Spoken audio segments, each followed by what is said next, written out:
Josh, good to see you. My man, good to see you too. How's everything going? It's going. It's moving. It's been a Good to long, hear. hard road, but it's going. And you're finally here. And listen, I wanted to congratulate you on hitting 10K this month. So first of all, congrats. Thank you.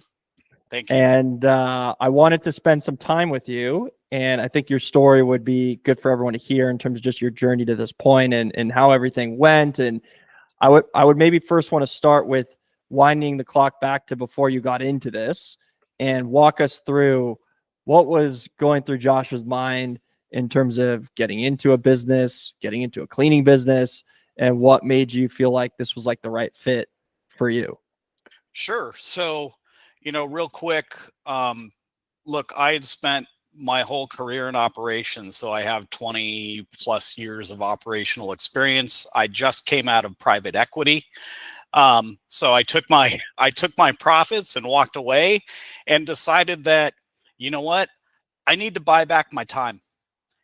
And quite frankly, look, I have young kids. I mean, I missed the birth of my first child because I was doing a business thing. I almost missed the birth of my second child because, quite frankly, my boss was like, dude, you don't really need to be there. Like, you'll be in the way. And I was like, no, screw you, man. I'm going to be there. So, for me, it's a way to buy back my time. And yeah, it's a long road and it's hard work. But it will pay off. And that's why I did it. I wasn't looking at cleaning business. Like I was looking at pool businesses. I was looking at all kinds of different things. And I just thought, look, if I have a platform that can help me kind of like learn the ropes, then I can I can be successful at it. So that's why I chose this.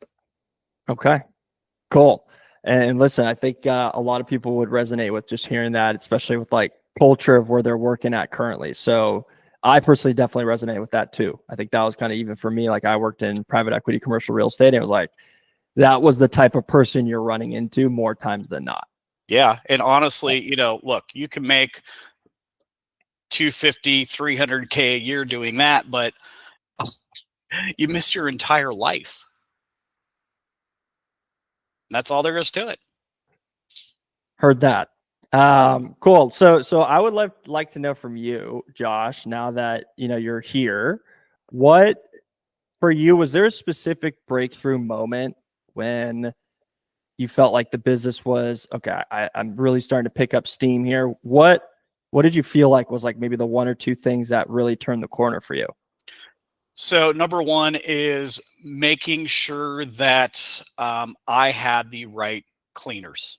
I mean, bottom line, you can't do anything like this without good contractors. And I had to learn that the hard way. And I did learn it the hard way. So, for instance, I had 2 test cleans today. I go in afterwards. I have a spotlight. I have all kinds of stuff. I set up little things to kind of trick them and see if they'll fail or find it. Um, so I've learned how to do that. So having the right housekeepers is key. The other thing for me was just basic sales, right? I was never a sales guy.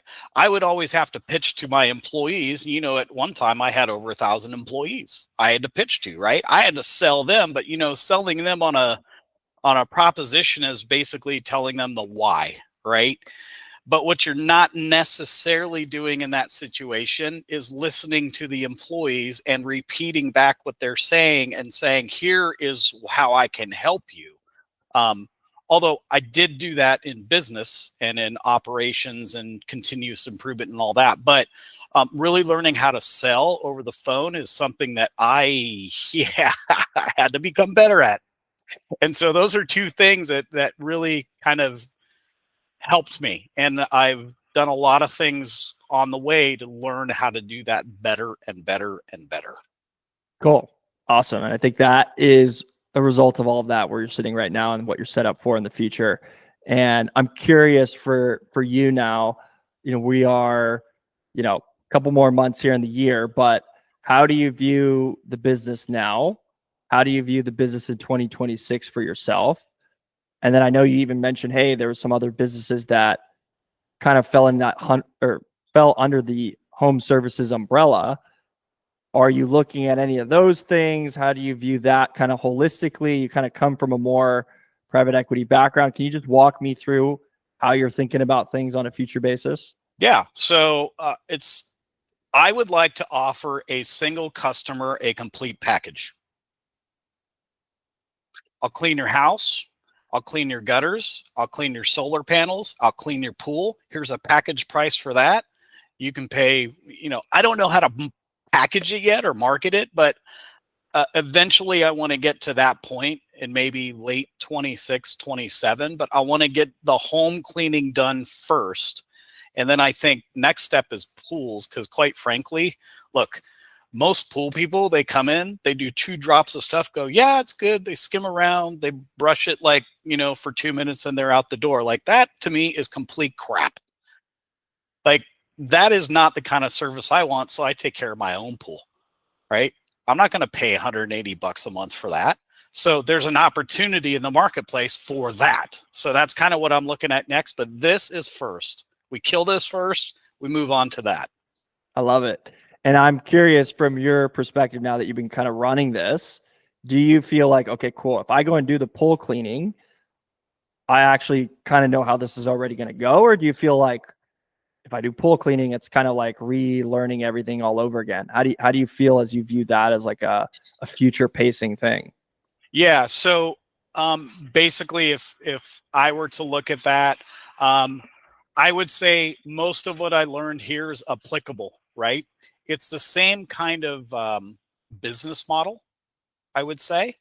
Actually, it is the same business model. Again, it comes down to finding the right people to actually do the cleanings, the pool cleanings, whatever. That's what it really comes down to. Once you have that, everything else becomes pretty, well, I'm not going to say easy, because it's not easy. But it becomes easier than if you don't have that. So I think the business model the same, like booking Koala, I've already gone through. I mean, there's a whole section for pool cleaning. There's sections for everything. So it's like there's opportunity already there. Cool. Okay. And for you, program wise, like what were like the maybe 1 or 2 things that you found most valuable for yourself?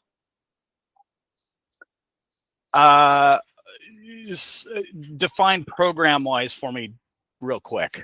Everything on our side. So Okay. either coaching or the material itself or something else. So I think, yeah, sorry, I didn't mean to interrupt. My apologies. I think it's a combination of the two. Look, I went through the materials at first at a rapid pace, and that's a mistake. I think it's good to pace yourself through the materials and not try to get to the finish line super fast. So it's good to understand and then move on, understand and then move on. So the materials I think are very good. They're very helpful. I go back to them all the time. So getting a bit what this is, we're going to reject that one. That's a solicitor, folks. You're going to get those when you go on to, when you like sign up for something like Yelp. You're going to get like 10 phone calls a day for the same thing. So get ready for that. So I think the materials are good. I would say don't rush through them. I rushed through some of them, and that was a mistake. And the coaching was good. Look, I should have utilized it more.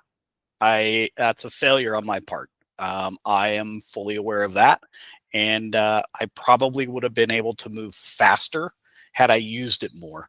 I've always been a little timid about asking for help, but that was a mistake. So I think the coaching is there, and I think the material is there, and I think the feedback loop that you have built is actually very helpful, because, even in the modules, I could say, hey, this actually doesn't work, and, it could get fixed. So I think that's great.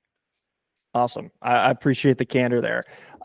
So last question for you, Josh, and then we'll break. For someone that's on the fence about doing something like this, what would you tell them? Well, look, I would say do it. there's no reason not to, but there are a few things that I would just say, hey, you need to check some boxes first. One is, do you have the support of your family? I have the full support of my wife and my family and everything, and it makes it 100% easier. Like, I don't have to fly under the radar and try to create something. I mean, when I have a test clean, she helps me pick up after all my little kids, and we do the test clean, right? So, so have your family on board. The other thing is mindset. You have to check that box. If you're not willing for it to be difficult, then I'll say it this way, if you're not willing to go through the difficult times to learn, then you're more likely than not to give up, but giving up is the wrong thing to do. You have to continue moving forward. So it takes grit and determination as well. So, I mean, that's kind of what I would say. I would say there's no reason not to do it. For me, it's been great. I've learned a lot of things. I'm appreciative of that. I have better relationships with my kids. So, I mean, no reason not to. Awesome. And listen, I think you've really demonstrated grit and determination from my side. So kudos to you. I mean, I'm not you, but I've seen it just on the other side. And like, I think that truly is the reason why you're standing right here or sitting. Yeah. I'm not built from stock that gives up easy. I don't give up. Sometimes I stay too long. So, but I'm going to stay way too long here.